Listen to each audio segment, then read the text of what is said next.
Mamuka sei vana veZimbabwe.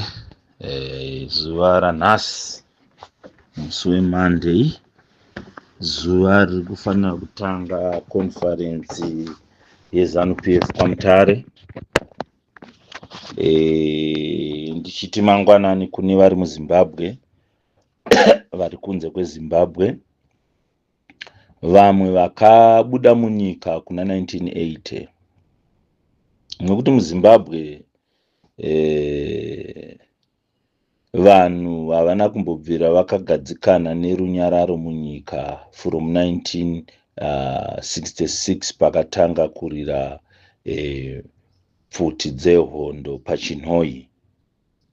May all the gallant sons and daughters of the liberation struggle who died during the course of the liberation struggle, may their souls rest in peace.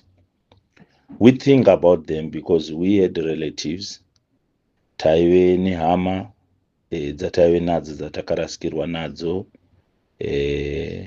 ana Mujibha nana Chimbwido, vamwe vakafa, vamwe vakapona, kunyangwe avo vane 40 something years vachingovhetwa vasina kana sendi ravakapuwa nechihurumende chembavha nemakororo. Izuva ratinodzamisa pfungwa zvakare, tichirangarira hama dzedu dzakafa nebhazi raibva kuGapeka richiuya kuno kuHarare. We know kuti there are Zimbabweans pavanhu 44 that have been pronounced dead so far. I was watching the news by ETV since yesterday. So we also send condolences to the affected families.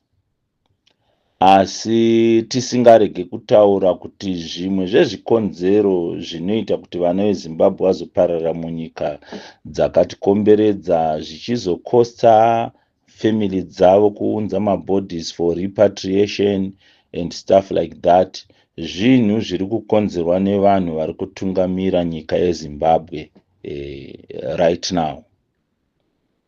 Because vanhu vemuZimbabwe vari kurara necross border trading, vachinotenga hembe ouya nadzo usikotengesawo munhu aenda kunotengesa.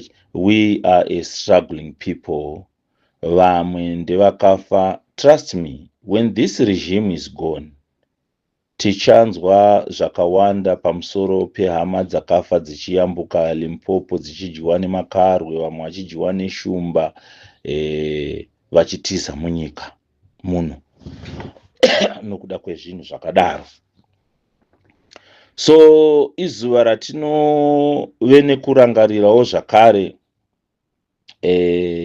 hama zhinji dzakafa through my election cycles akaitika muZimbabwe. Nokuti muZimbabwe, for your own information, hamuna mbobvira makaitwa a peaceful election. Even ya 1980 pakatofiwa nevanhu.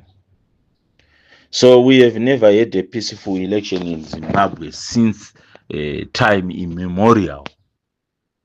And each election cycle brings with it death, destruction, and enmity.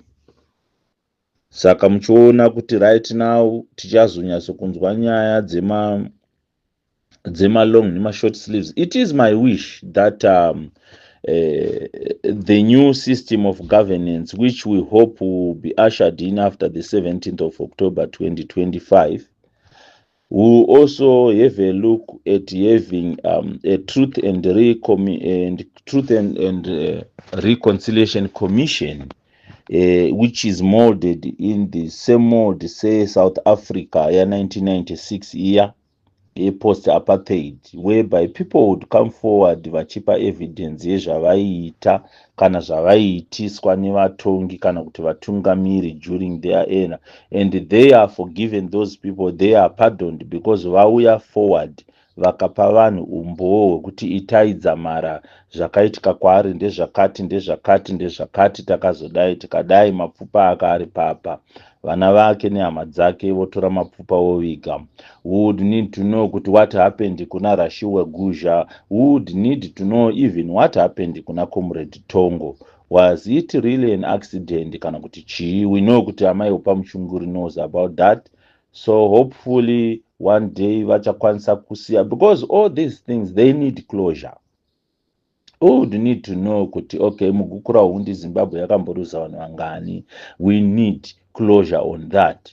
Vanhu kana vachibatsirwa nehurumende vachibhadharwa and stuff like that, because trust me, gukura hundi was a period yekuti mazimbabweans mazhinji akatizira kuSouth Africa nekunana Botswana, because papa kungonzi chero munhu asingatauri rurimi rwaamai, whether mudissident kana kwete vaingourawa. Zvinove zvisiri zvinhu zvatakanga taendera kuhondo. We went to hondo tichitoziva kuti muZimbabwe mune races akasiyana siyana. There was the need to fight for a new system of governance which was equal irrespective of race, color, creed, etc. or political differences. But our leaders inherited what Smith left them, except keeping the economy intact. Ndo chinhu wani chavasina kuinherita kuna Ian Smith. Kana kuri kuuraya ma-political opponents, they inherited that from Ian Smith. Kana iri persecution and imprisonment of political opponents, they inherited that from Ian Smith.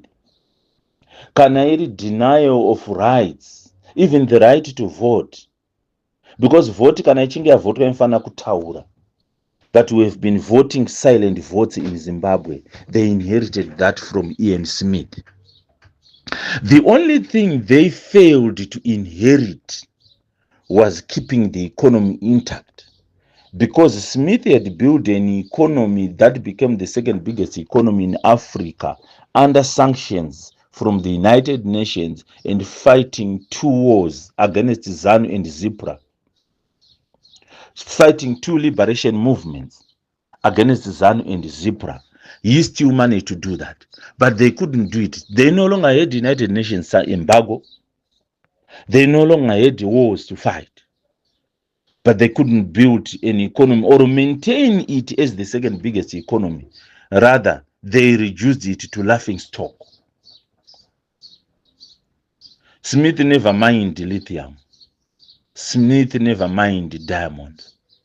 Smith never mined chrome or platinum at the level that it is being mined today. But hospital shelves are empty of medicines. Nesi anotambura kuwana thermostat yekutestisa temperature yemunhu at a central hospital. Nesi anotambura kukwangwa yakuti awane pain ease at a central hospital. It wasn't the case under Ian Smith. Andrew Fleming Hospital, iye yakunzi parenyatwai, was a marvel.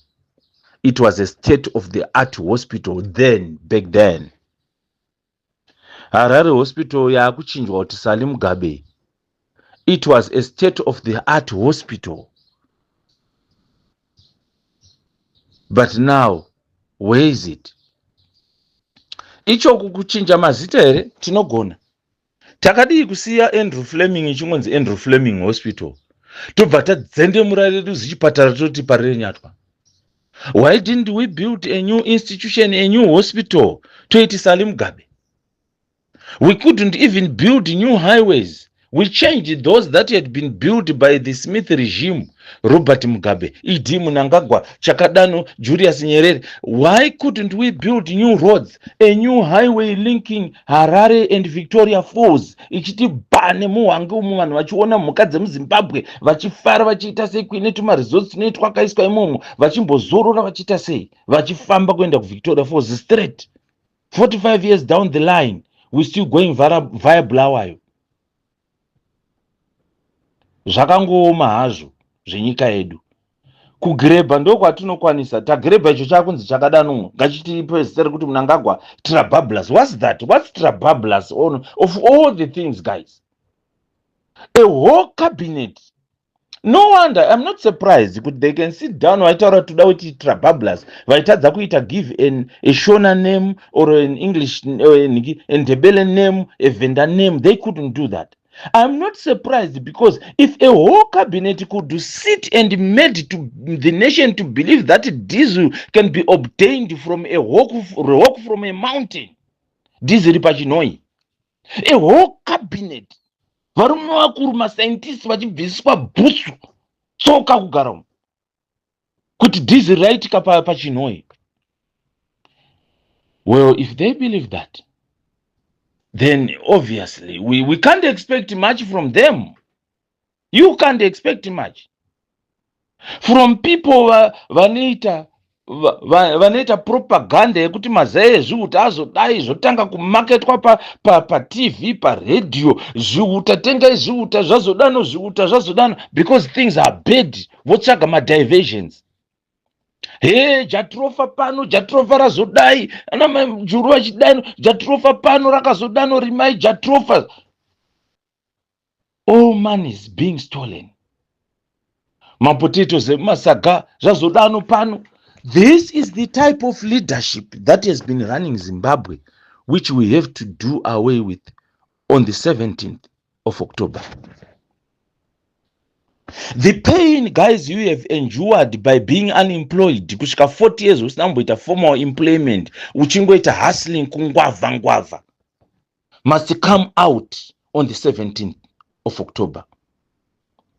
The pain that you have endured, uchiona hama yako yakadyiwa negarwe ichitizira kuenda kuSouth Africa, kunzi akadyiwa hasi kuzivikanwa. We have got so many missing people in Zimbabwe.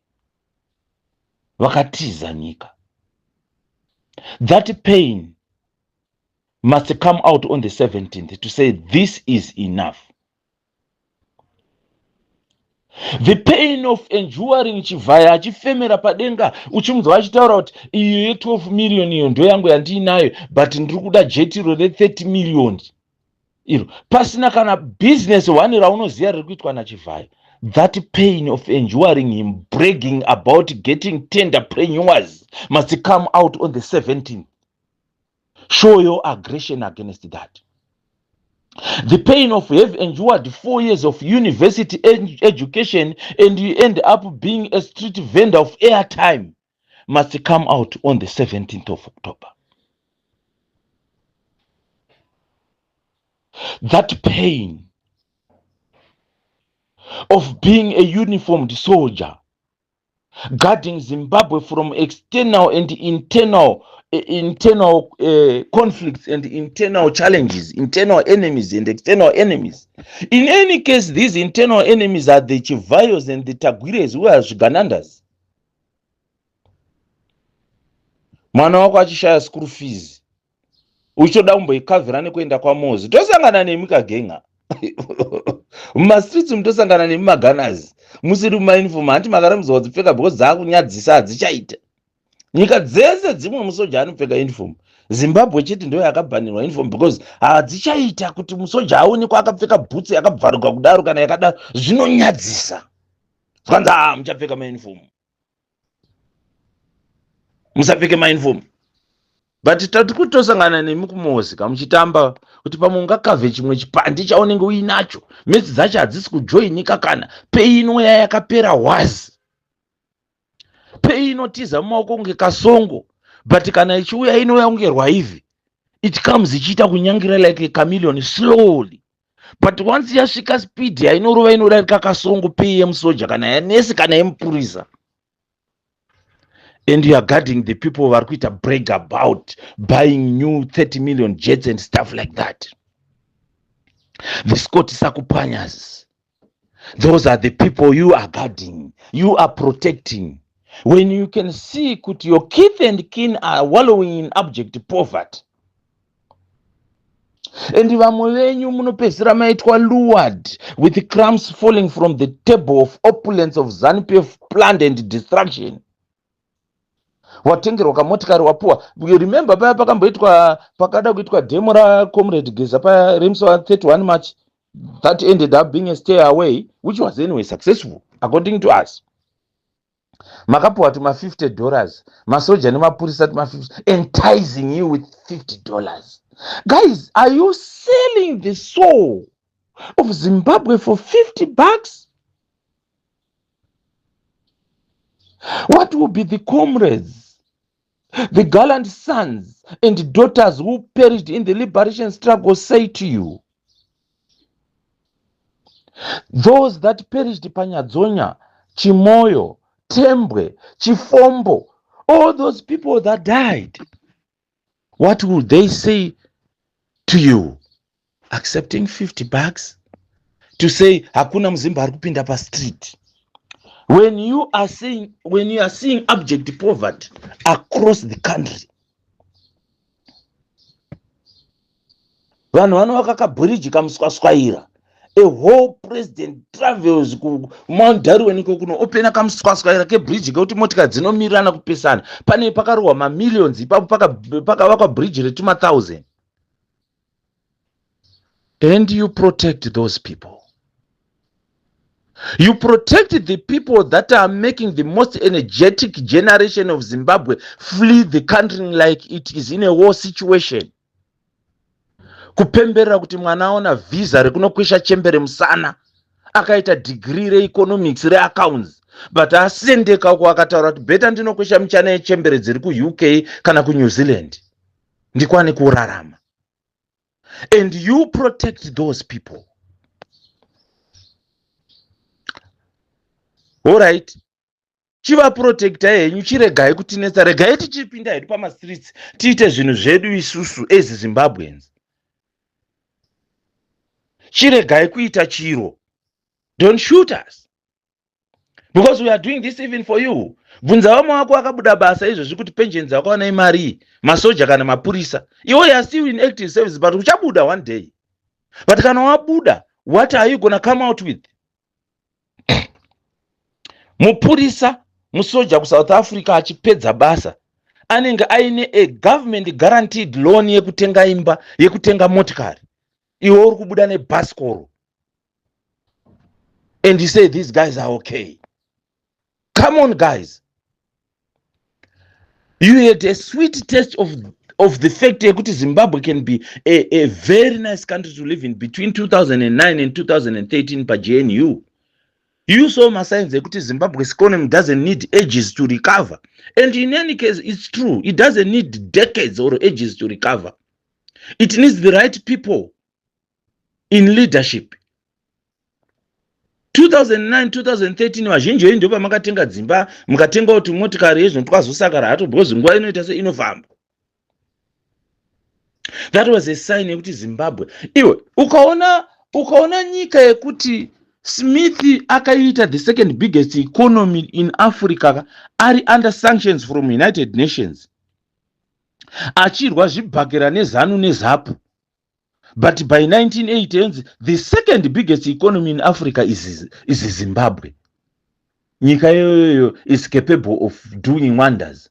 We can be a Switzerland of Africa, Zimbabwe. We can be everything that we want to be.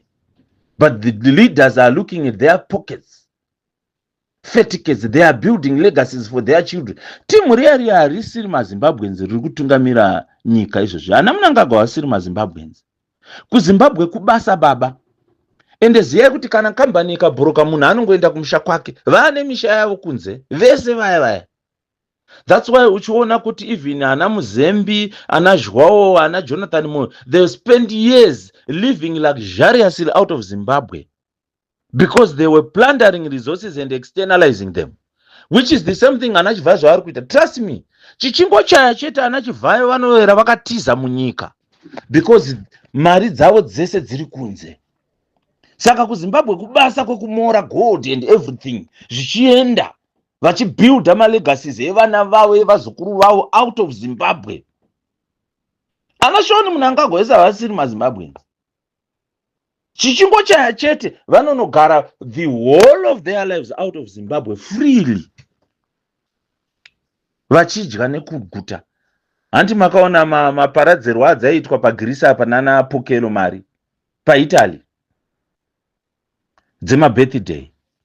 They can afford anything. Ko iwewo kari pachi uri kutaura kuti comrade 2030 ngavavepo, wakapfeka patapata rakaboka, uri kumusha wako uri kumira chicken ini yeparari. You can't even afford to buy chicken in on your own. If this doesn't make you angry to be on the streets on the 17th of December, on the 17th of October, sorry, then nothing will make you angry. Nothing, absolutely nothing. If you can't be on the streets on the 17th of October, as per Comrade Geza's statement, it's orders, command, Comrade va commander varume, it's time. Hatimbodhire nezvigananda zvinouya zvinotera varume, tozotangira ipapo.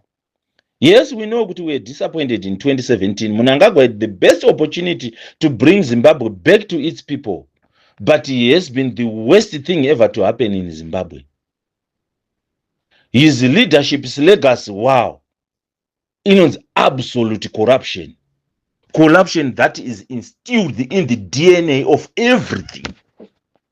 Corruption, corruption, corruption. Corruption Maxen, corruption Mascat, corruption Manero, corruption every day at 6 a.m. Corruption, corruption, corruption. That's his legacy. Do we need such a legacy as Zimbabweans? No, we don't. So, we are urging you and everyone else, guys, it's time. And definitely the commander said, it's time. We need to be on the streets.